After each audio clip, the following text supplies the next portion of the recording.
In the new tax regime, the tax rate structure is proposed to be revised as follows. 0 to 3 lakh rupees, nil. 3 to 7 lakh rupees, 5%. 7 to 10 lakh rupees, 10%. 10 to 12 lakh rupees, 15%. 12 to 15 lakh rupees, 20%. And above 15 lakh rupees, 30%. As a result of these changes, a salaried employee in the new tax regime stands to save up to 17,500 rupees in income tax.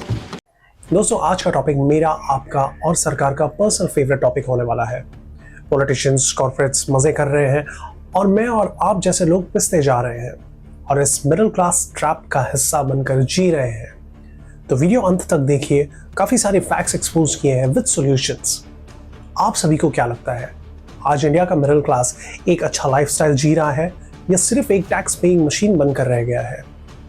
क्या middle class families जो अपने सपने देखकर मेहनत कर रही हैं, उनके सपने पूरे हो पा रहे हैं या सिर्फ एक फाइनेंशियल ट्रैप में फंसते जा रहे हैं? दोस्तों, एक शॉकिंग फैक्ट से शुरू करते हैं। इंडिया में एक एवरेज मिडिल क्लास व्यक्ति अपनी इनकम का 30% सिर्फ टैक्स में दे रहा है। जी हाँ दोस्तों, सही सुना आप सभी ने, 30%। और उसके बदले हमें मिलता क्या है? उबड़ खाबड़ रास्ते जो मॉनसून आते ही डेथ ट्रैप यानी कि मौत का जाल बन जाती है। इंश्योरेंस ट्रैप जहां महंगा हेल्थ केयर जो सिर्फ अमीर लोग अफोर्ड कर सकते हैं। एजुकेशन सिस्टम जो प्राइवेट स्कूल्स और कोचिंग इंस्टीट्यूट के हाथों में बेच दिया गया है। सवाल ये है कि अगर हम इतना टैक्स भर रहे हैं तो पैसा जा कहाँ रहा है? नमस्कार दोस्तों, स्वागत है आप सभी का मेरे चैनल कैप्चर नॉलेज में। और आज की वीडियो में हम समझेंगे कि कैसे सरकार की टैक्सेशन पॉलिसीज ने मिडिल क्लास को एक परमानेंट फाइनेंशियल ट्रैप में डाल दिया है। कैसे बड़े कॉर्पोरेट्स को टैक्स रिलीफ मिल रहे हैं लेकिन एक आम आदमी का बोझ बढ़ता जा रहा है। और सबसे बड़ा सवाल, क्या मिडिल क्लास कभी इस चक्कर से बाहर निकल पाएगा या हमेशा एक फाइनेंशियल स्लेव बनकर रह जाएगा? चलिए पहले हम जीएसटी को समझते हैं, जो हम जैसे लोगों की रोजमर्रा की चीजों को महंगा करते जा रहा है। 2017 में जब जीएसटी लॉन्च हुआ था तब कहा गया था वन नेशन वन टैक्स, और आज ये सिस्टम बन गया है one nation never ending tax. हर चीज पे टैक्स, खाना पीना, रहना, चलना, हर जगह टैक्स भरना पड़ रहा है। अगर आप पॉपकॉर्न ले रहे हैं तो उस पे भी 18% जीएसटी। अगर आप पुरानी या नई व्हीकल भी खरीदना चाहते हैं तो उस पे भी 12 to 28% जीएसटी भरना पड़ता है। पर अगर आप अंबानी या अडानी जैसे बड़ी कंपनी चला रहे हैं जिससे गवर्नमेंट को फायदा होगा तो वो आपको टैक्स रिलीफ दे देगी। लेकिन इसमें एफएमसीजी कंपनीज का लॉस बढ़ता जा रहा है। बड़ी एफएमसीजी कंपनीज जैसे कि हिंदुस्तान यूनिलीवर, उसकी ग्रोथ 2019 में 10% थी लेकिन आज सिर्फ 5% रह गई है। आखिर ऐसा क्यों? क्योंकि मिडिल क्लास के पास पैसा नहीं है खर्चा करने के लिए। पहले एक फैमिली जो 10,000 रुपये में महीने का ग्रोसरी शॉपिंग करती थी, उसके साथ थोड़ा लग्जरी लाइफस्टाइल जी रही थी, लेकिन अब जीएसटी और टैक्स इन्फ्लेशन की वजह से सिर्फ 5 से 6 हज़ार तक खर्च कर पा रही है, क्योंकि सामान के पीछे टैक्स भरना पड़ता है और लोगों को वो बहुत ज़्यादा भारी पड़ रहा है। और इसका इम्पैक्ट क्या हो रहा है? स्मॉल बिजनेसेस बंद हो रहे हैं, जॉब मार्केट गिर रहा है, लोग देश छोड़ के फॉरेन कंट्रीज में शिफ्ट हो रहे हैं और इकोनॉमिक स्लो डाउन हो रही है। इसका रिजल्ट आप देख सकते हैं, आज यूएस डॉलर का रेट हो गया है 85 रुपीज़। चलिए अब देखते हैं कि पेट्रोल और डीजल पे जो टैक्सेस लग रहे हैं वो कैसे हमारी जेबें खाली कर रहे हैं। इंडिया पेट्रोल टैक्स कलेक्शन में दुनिया में सबसे आगे है। मतलब आज आप जो भी पेट्रोल भरवा रहे हैं उसका 60 to 70% पैसा सरकार के टैक्सेस में जा रहा है। इंडिया में अगर पेट्रोल की कीमत आज के तारीख में 100 रुपीज़ पर लीटर है, उसका जो टैक्स है वो बेस प्राइस के ऊपर 70% है। इसका ब्रेकडाउन करके देखते हैं किस तरीके से वो 70% तक पहुँचता है। सेंट्रल एक्साइज ड्यूटी 32 रुपीज़ पर लीटर है, स्टेट वैट 20 रुपीज़ पर लीटर और अदर टैक्सेस 18 रुपीज़ पर लीटर। ये सारे अमाउंट मिला के 70% टैक्स होता है, जो सिर्फ बेस प्राइस का है, यानी कि 70% टैक्स सिर्फ गवर्नमेंट के पास जा रहा है। तो बेसिकली ये पैसा जा कहाँ रहा है? इंफ्रास्ट्रक्चर इम्प्रूव हो रहे हैं? नहीं। पब्लिक ट्रांसपोर्ट सस्ता हो रहा है? बिल्कुल भी नहीं। रोड्स बेटर हो रहे हैं? ये तो सपना ही रह जाएगा। मतलब हम सिर्फ एक इनविजिबल टैक्स भर रहे हैं जो सिर्फ अमीर लोगों के लिए सब्सिडी और पॉलिटिशियंस की मार्केटिंग कैंपेन्स में वेस्ट हो रहे हैं। अगर क्रूड ऑयल के रेट्स ग्लोबल मार्केट में गिर रहे हैं तो इंडिया में पेट्रोल महंगा क्यों होते जा रहा है? तो ये थी बातें पेट्रोल, डीजल और ऑयल एंड गैस के बारे में। आइए देखते हैं कि जॉब्स का क्राइसिस कैसे मिडिल क्लास को बर्बाद कर रहा है। दोस्तों, इंडिया में यूथ की फ्रस्ट्रेशन बढ़ रही है। 2023 में अनएम्प्लॉयमेंट रेट 8% के करीब तक पहुंच गई थी। एक ग्रेजुएट का सपना क्या होता है? अच्छी नौकरी, अच्छा घर, अच्छा लाइफस्टाइल, लेकिन ये सपने सिर्फ एक इल्यूजन बन चुके हैं। रीसेंट ग्राफ के हिसाब से देखें तो 2025 में इंडिया का अनएम्प्लॉयमेंट रेट 10% तक पहुंच चुका है। रेलवेज में 1 लाख नौकरियां चली गई। आईटी सेक्टर में 3 लाख लेऑफ्स हो चुके हैं। स्टार्टअप्स तो शुरू होते ही बंद हो जा रहे हैं। एक मिडिल क्लास इंजीनियरिंग ग्रेजुएट की सोचो, जो 4 साल पढ़ाई करने के बाद भी जॉब नहीं ढूंढ पा रहा है। फिर वो इंजीनियरिंग छोड़ के MBA करने लगता है और मैनेजमेंट फील्ड में जॉब ले लेता है। और कंपनीज भी उन्हीं इंजीनियर्स को प्रेफर करते हैं मैनेजमेंट फील्ड की जॉब्स के लिए, ये बोल के कि वो इंजीनियर्स ज़्यादा डिसिप्लिन होकर काम करते हैं, और इस वजह से मैनेजमेंट फील्ड्स वालों की जॉब ही चली जाती है। क्या ये सब सही है? और इससे भी बड़ी बात यह है कि कॉर्पोरेट्स को टैक्स कट्स दिए जा रहे हैं, लेकिन एम्प्लॉयमेंट जनरेशन पर कोई पॉलिसीज़ नहीं है। तो फ़ायदा सिर्फ टाटा, बिरला, अंबानीज, इन्हीं लोगों को हो रहा है। आम आदमी सिर्फ बेरोजगारी का शिकार होते जा रहा है। ये थी दोस्तों बातें अनएम्प्लॉयमेंट के बारे में।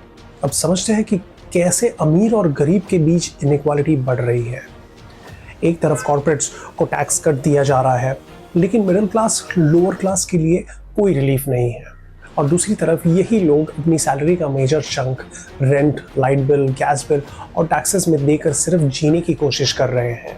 अगर कॉर्पोरेट्स का टैक्सेस 30% से घटकर 22% किया जा सकता है, तो मिडिल क्लास को रिलीफ क्यों नहीं मिल रहा? क्योंकि सिस्टम डिज़ाइन ही ऐसे किया गया है कि पैसा सिर्फ ऊपर की तरफ जाए, नीचे आए ही नहीं। 2019 में गवर्नमेंट ने कॉर्पोरेट टैक्स 30% से घटाकर 22% कर दिए, ये कहकर कि कंपनीज प्रॉफिट में कमा लेंगी। इससे कॉर्पोरेट्स को 1.45 लाख करोड़ का टैक्स बेनिफिट मिला, जिसका प्रॉफिट अलग था। लेकिन मिडिल क्लास के लिए कोई डायरेक्ट टैक्स बेनिफिट नहीं दिया गया है। मतलब बड़े बिजनेस को टैक्स कट्स मिलते जा रहे हैं, लेकिन आम आदमी को बस नए टैक्सेस दिए जा रहे हैं और इसी में वो और ज़्यादा फंसते जा रहे हैं। एग्जाम्पल के तौर पे देखें तो इनकम टैक्स ब्रैकेट्स वहीं के वहीं हैं। आज भी GST हर रोज़ बढ़ता जा रहा है। पहले 5% था, आज 18% तक हो गया है। पेट्रोल डीजल पे टैक्स दुनिया में सबसे ज़्यादा इंडिया में है। मिडिल क्लास के लिए EMI और लोन्स और भी ज़्यादा महंगे हो रहे हैं। लेकिन अगर कॉर्पोरेट्स की बात करी जाए तो उन्हें सब्सिडीज़ मिलती हैं, टैक्स कट्स मिलते हैं, लैंड डील्स चीप रेट में मिलते हैं। मुकेश अंबानी 27 फ्लोर्स का घर बनाते हैं क्योंकि उनकी नेटवर्थ 9.10 लाख करोड़ है फोर्ब्स के हिसाब से। दूसरी तरफ मिडिल क्लास अपनी सैलरी का एक बड़ा हिस्सा टैक्स, रेंट और बिल्स में देकर भी कुछ सेव नहीं कर पा रहा है। इंडिया के टॉप 10% लोगों के पास 77% वेल्थ है, बॉटम 50% के पास सिर्फ 3% वेल्थ है। अडानी ग्रुप को 7,000 करोड़ की टैक्स बेनिफिट्स दी गई हैं। रिलायंस जैसी कंपनीज को सरकारी कॉन्ट्रैक्ट मिलते हैं जो उनके प्रॉफिट्स बढ़ाते हैं। 2023 में गवर्नमेंट ने 2 लाख करोड़ का लोन वेवर ऑफ दे दिया था कॉर्पोरेट्स के लिए। लेकिन अगर एक मिडिल क्लास आदमी 1 लाख का भी लोन ले और वो चुका नहीं पाता तो उसका सिविल स्कोर खत्म हो जाता है, उसे धमकियां मिलती हैं। जब कॉर्पोरेट टैक्स कम किए जा सकते हैं तो इनकम टैक्स स्लैब बढ़ाने में दिक्कत क्यों? जब अपर क्लास के लोन्स माफ़ हो सकते हैं तो स्टूडेंट्स के लिए एजुकेशन लोन्स माफ़ क्यों नहीं हो सकते? बढ़ते आगे और समझते हैं कि गवर्नमेंट स्कूल्स और हॉस्पिटल्स का कंडीशंस क्यों नहीं इम्प्रूव हो रहा है। गवर्नमेंट के पास बजट है, हर साल हेल्थ और एजुकेशन सेक्टर में हज़ारों करोड़ एलोकेट होते हैं, फिर भी गवर्नमेंट स्कूल्स और हॉस्पिटल्स की हालत सुधर क्यों नहीं पा रही? इसका जवाब है प्राइवेट सेक्टर और पॉलिटिशियंस का बिजनेस। प्राइवेट हॉस्पिटल्स और स्कूल्स प्राइवेट्स देते हैं ताकि गवर्नमेंट अपने सर्विसेज इंप्रूव ना करे। आखिर ऐसा क्यों? ताकि आम आदमी मजबूरी में प्राइवेट हॉस्पिटल्स और प्राइवेट स्कूल्स का पैसा भरे। एक गवर्नमेंट हॉस्पिटल में अगर फैसिलिटीज़ बेहतर हो जाए तो कौन प्राइवेट हॉस्पिटल्स का पैसा देगा? अगर गवर्नमेंट स्कूल्स में अच्छे टीचर्स और रिसोर्सेज हो तो प्राइवेट स्कूल्स का बिजनेस कैसे चलेगा?